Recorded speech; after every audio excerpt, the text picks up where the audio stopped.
Now, those are words to live by for girls and women of all age, and that is the Get Lit players, Belissa Escobedo, Rhiannon McGavin, Zariah Allen, sharing the Dove Choose Beautiful manifesto. They're all powerhouse poets who have harnessed their own voice to choose beautiful. Hello, good morning, everyone. My name is Bianna Golodryga. I am the anchor of Yahoo News and Finance. And this morning, we want to discover how to get the confidence that these three young, beautiful women have. Because the truth is, lack of confidence holds women back. The research shows that compared with men, women undervalue their abilities. Women earn less than they deserve, and confidence is a key factor in determining this disparity. But there's good news. Cutting-edge studies determine that we can choose to be confident. In fact, it's just as important as competence when it comes to who we want to be.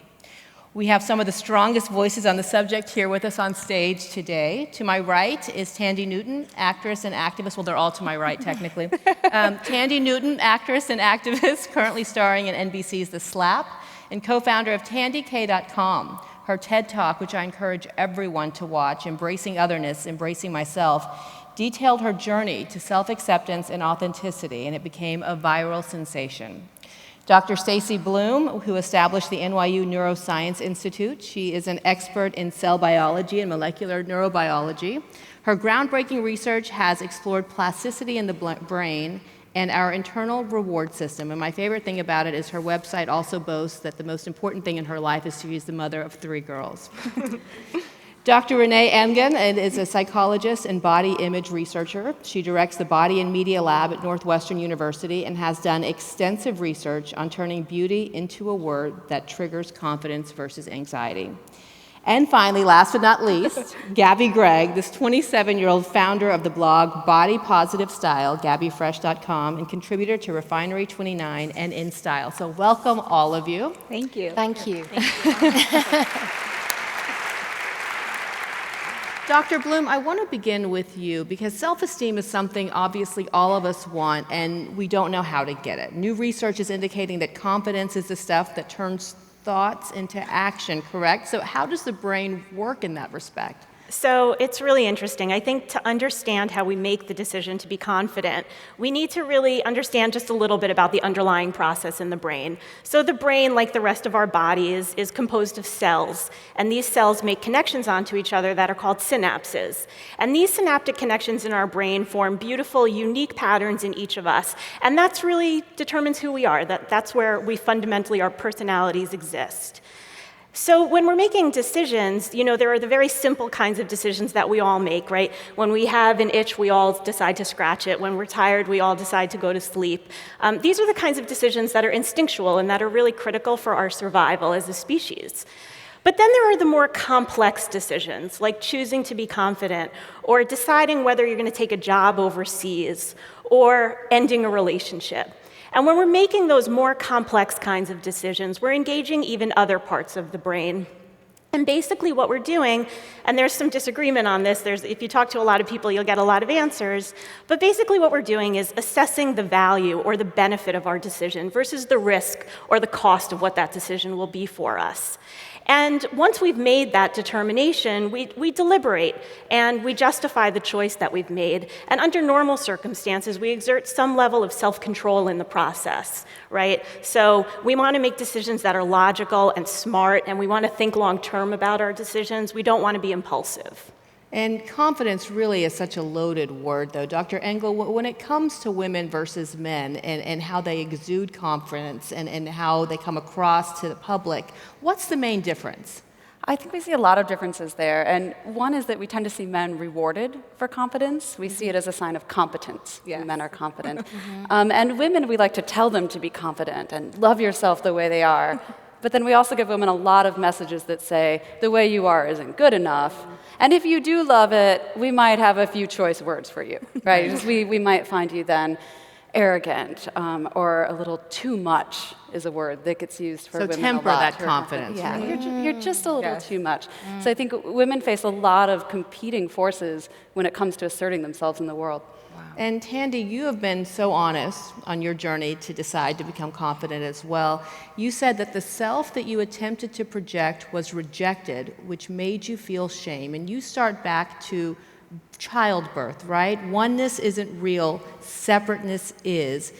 No self that fit seemed to work for you. You felt that you were rejected. Talk about the many selves that you've come across in your life and your journey. Goodness, yeah. I mean, we all sort of have the snakes and ladders growing up. You know, everybody has challenges. But I did find myself in a particularly difficult one, so many contradictions, because on the one hand, I was a spirited, happy kid, but I was also the only brown kid for 100 miles. And I was rejected again and again, and it was just the typical ignorance of a provincial town, you know. I do understand that. But I feel that what happened is I was stifled. And I think that there's this amazing energy that every little person has and girls have, and it gets stifled over time. And this energy just is busting to get out. And then what tends to happen is we develop nervous conditions, literally nervous conditions, that are actually signs of our energy and our power. And it's how we deal with that, you know. And I think that that's, as an adult, I've come to realize that we need to trace these things back to childhood, without a doubt, and understand that, you know, these nervous conditions that we might be experiencing in adulthood are really instilled in childhood. You said you yourself became defined by otherness. And Gabi, I want to ask you this question because you started your blog when you were just 21 years old. I think back to when I was 21. I don't even think I'd recognize myself at 21. So how were you comfortable enough in your skin to know that you weren't comfortable in the environment that you were currently in, and you wanted to start a blog based on that? Well, growing up, I was always different, much like Thandie. I grew up in a mostly black neighborhood. I'm biracial, so I was often called white or light-skinned and made fun of for that. And then in 7th grade, which is obviously a very hard time for girls, I transferred to a suburban private school, and I had never felt more insecure in my life. I was chubby. I was one of the only brown girls. I was obviously coming from a much different socioeconomic status, and so I was constantly feeling insecure. And the biggest thing for me was the race and the chubbiness. And so as I got into high school and I was one of the biggest girls in my class, it was this constant negative thinking, negative cycle. But I was so amazed when I found out online in college about this body confidence movement and saw women that reflected me and who looked like me, saying you can be happy, you can be comfortable in your skin. And that's the first time I'd ever heard that message because it's so not true in mainstream media. So to see that really changed my life, and that's the first time I realized I could choose beautiful. You know what I mean? I am able to make this choice.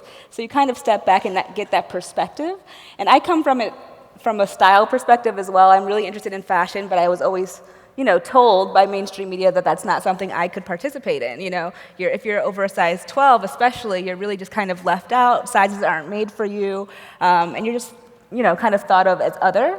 And so because I loved fashion, I decided to start a blog that was dedicated to younger women who wanted to be on trend, wanted to be stylish, wanted to shop with their friends, and I decided to make a resource that wasn't there before, telling people how I got the style that I had, where they could shop, how to make things work for them, etc. So it's really a combination of both fashion and body confidence. It's a political blog in the sense that because bodies are political inherently and are told that they have to look a certain way, I'm kind of rejecting that and showing people that no matter your size, you can be beautiful and you can also be stylish.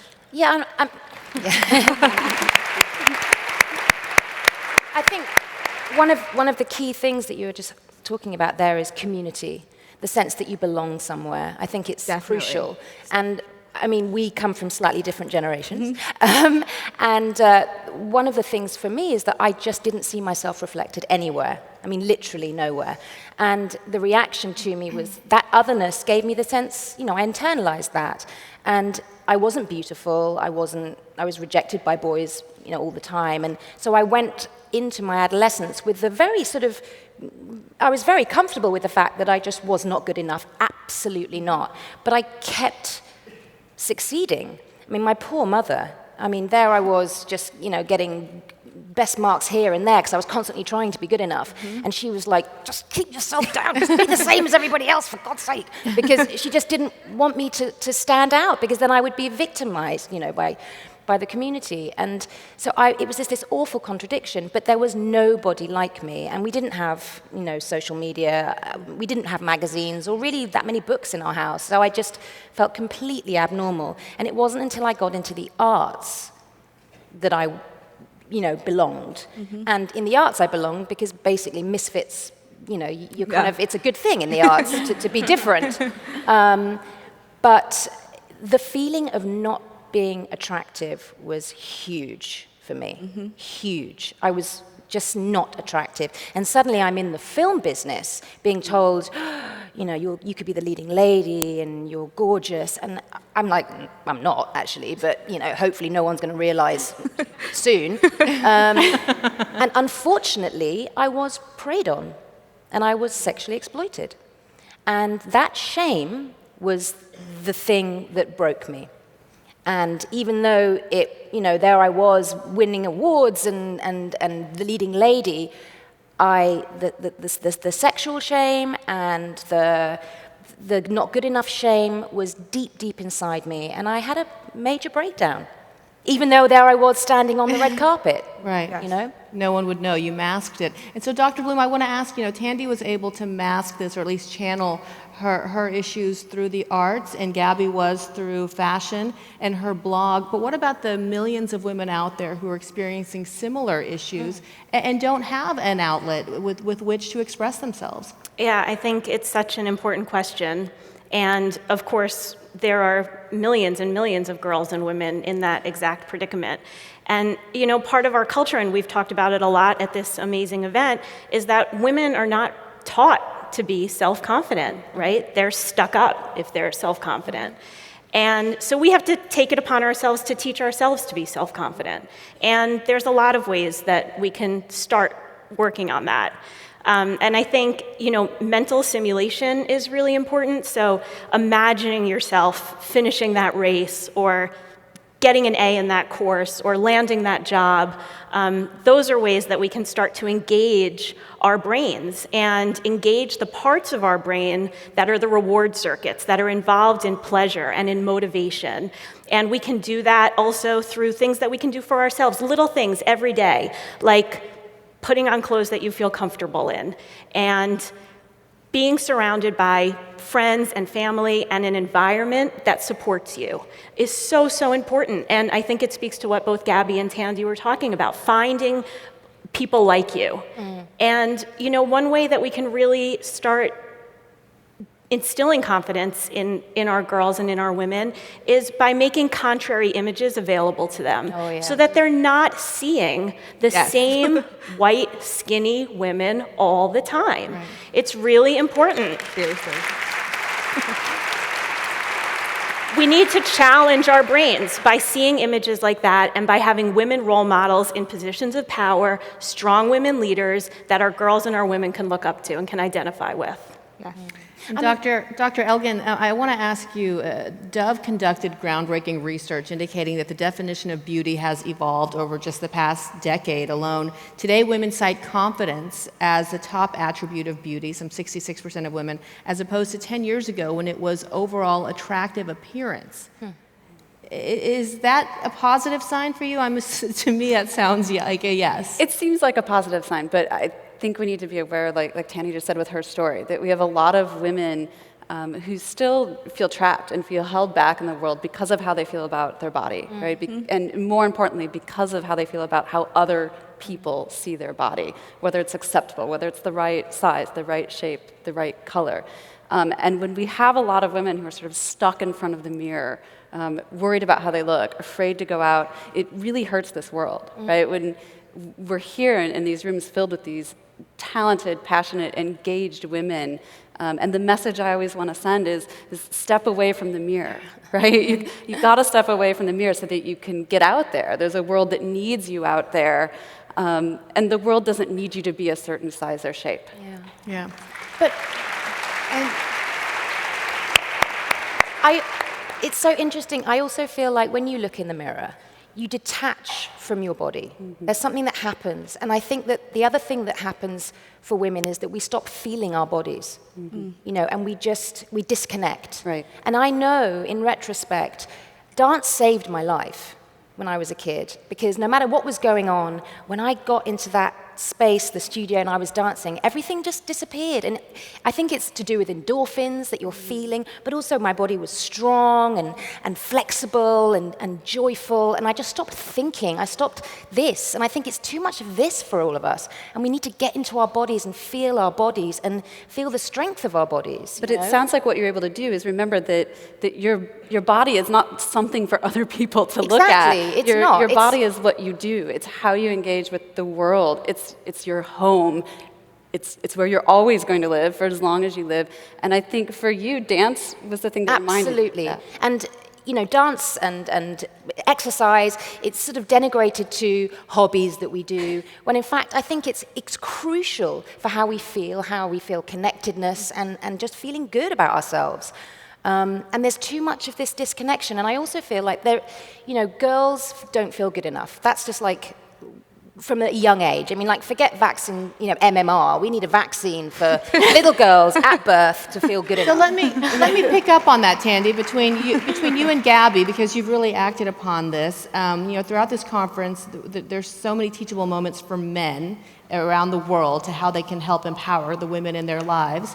But how much of that onus is on women, and in empowering women ourselves? I mean, you hear the term mean girl. It's so true. You and I were discussing this. I know. Women care about how other women think about them more than what men think. We dress for girls dress for girls. We do. And we're in this weird sort of competition, and because we're not good enough, and it's other women that we want to be good enough for or in competition with, when in fact you reach out to another woman. It's the best feeling, you right? get beyond that insecurity. When we're insecure, we tend to be a bit aloof, and that comes across very badly.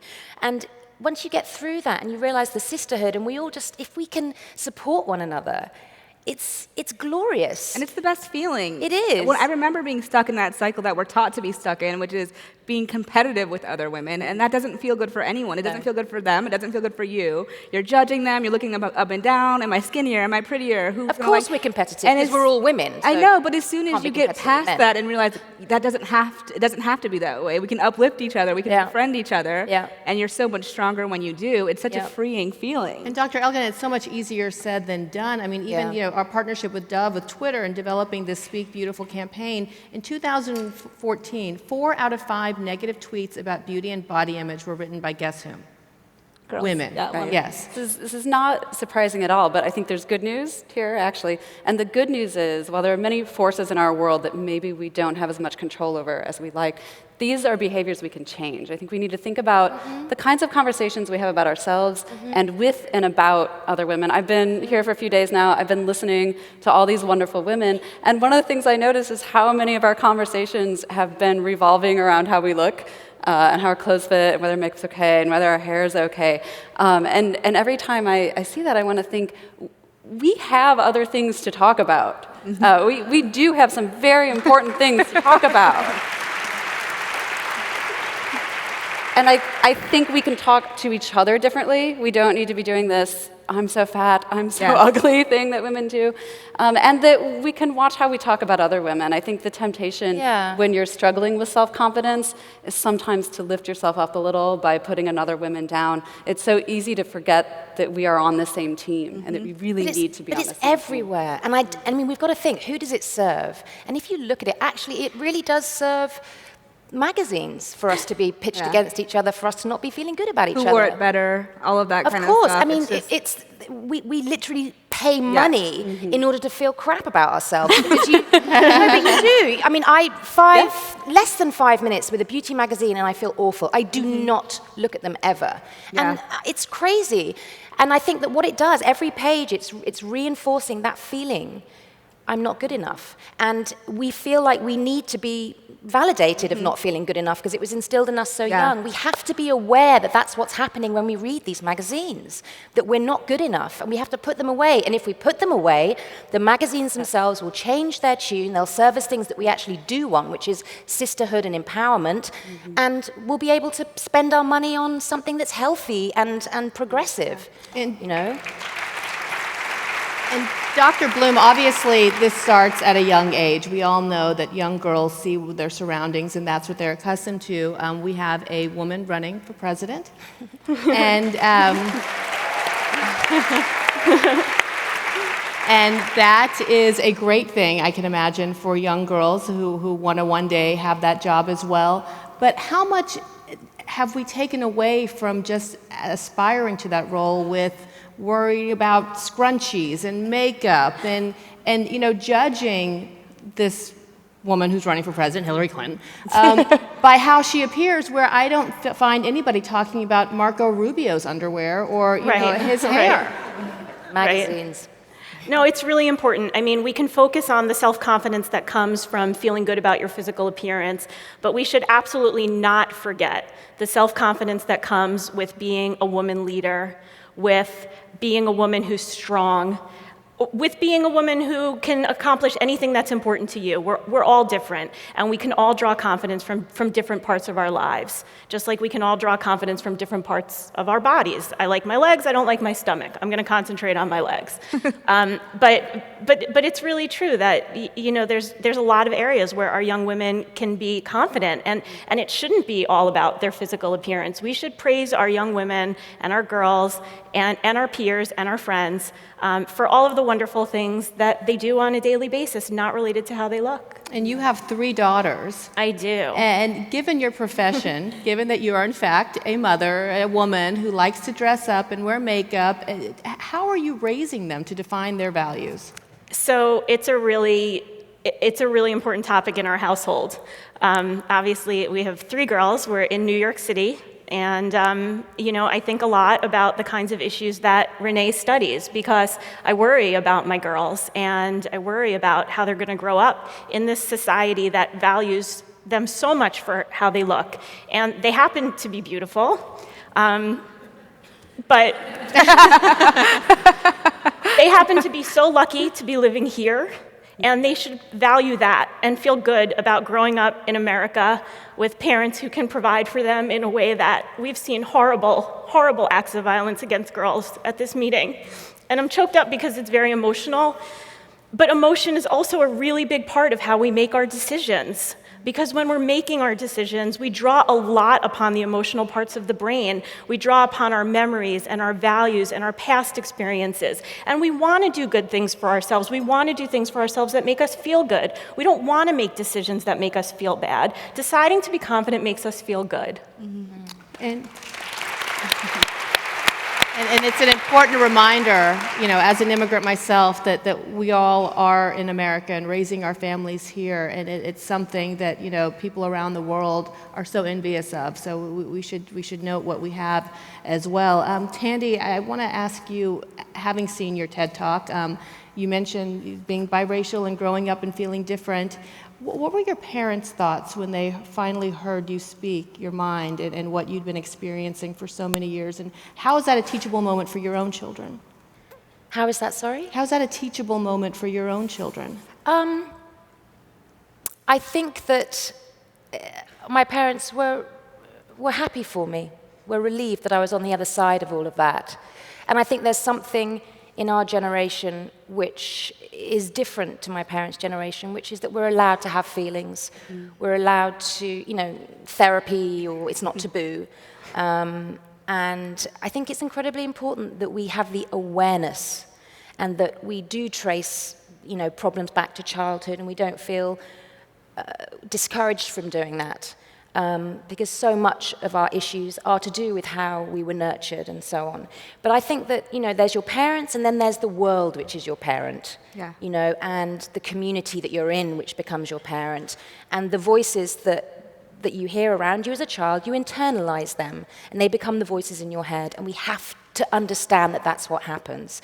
You know, there's one part of you which is your innate, beautiful self, spiritually beautiful, and then there's your ego. There's the personality, the social being.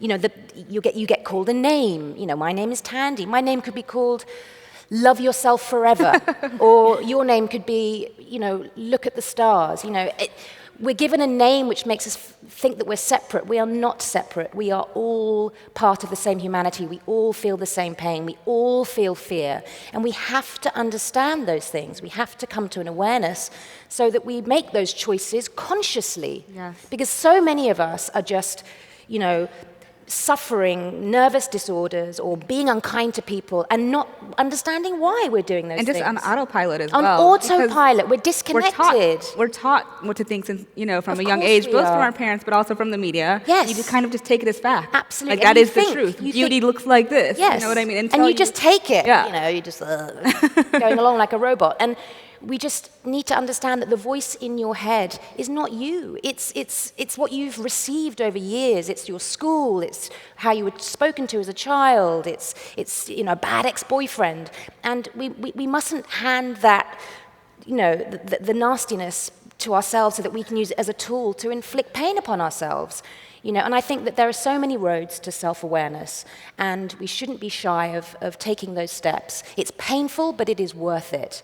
And once you understand that, when there's that voice in your head that says, "Ugh, you look disgusting," try and think, who said that to me first? Who was the person that said that to me Well, once? and think, would you ever say that to someone else? No, be right? your own friend. We use these words, I think, on ourselves that But they're we not would you. never say to anyone else. No, And we wouldn't. It's a real issue how many girls and young women and adult women don't feel beautiful. But we also, like you're saying, we need to talk about how many of our young girls don't feel safe, don't feel heard, don't Yes. feel powerful, Yes. don't feel the promise of the impact they can have on the world. Absolutely. The voice that you speak to your child with is the voice they will hear in their head forever. And it's profound. And we have to take responsibility as parents, as adults. You know, we can do it for ourselves when we become adults and, you know, go to therapy or read great books or, you know, go to one of our websites and get some help. I'm serious. Come and join a community where you will be loved, where you will be accepted, where you will be nourished.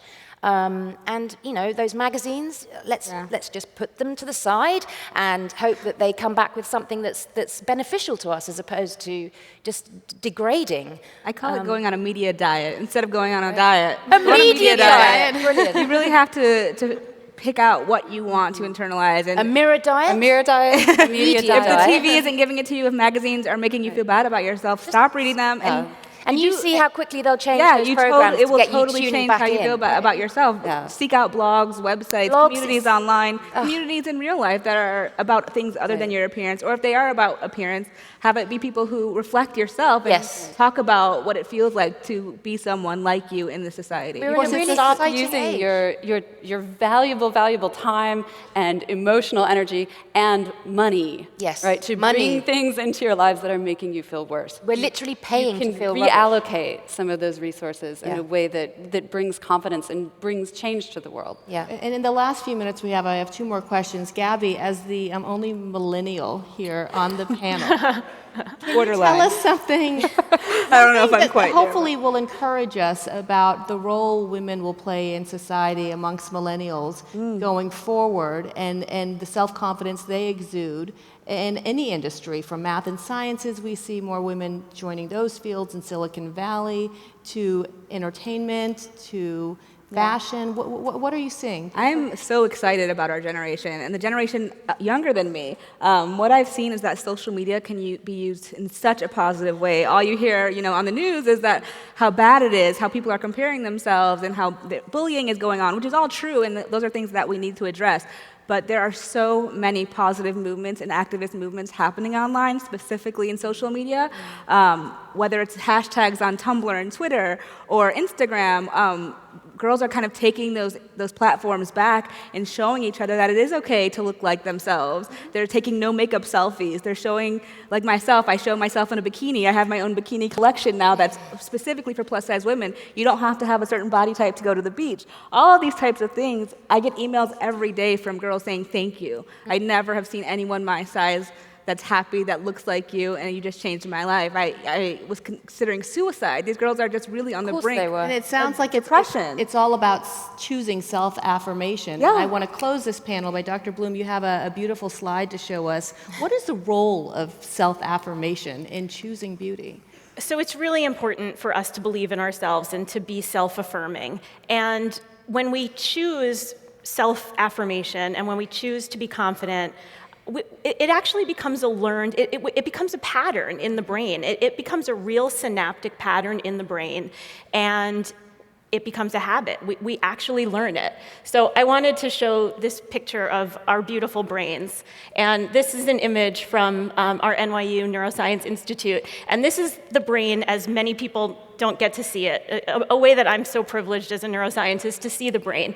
So this is a small part of the brain that's involved in that reinforcement learning, so telling ourselves these positive self-affirming things over and over again, making good choices for ourselves over and over again, and how that can become a learned response. So this is the part of the brain that's involved in that reinforcement learning, and it's a part that's also really important for our emotional memories. So what you're looking at in orange is actually one neuron. That is one brain cell, and we have billions of these in the brain. And in yellow are all of the synaptic connections that one cell is stretching out to make, and those synaptic connections are plastic. And when we are choosing confidence, that is what we are changing. So those synaptic connections, they change over time, they're malleable, and we can actually rewire our brains. And for the better, we're making positive changes for ourselves. Our goal is to see more of that. Well, thank you so much. More of that. This has been a great discussion, and I hope everyone has learned as much as I have. Gabi, Thandie, Dr. Engeln, Dr. Bloom, thank you. Thank you.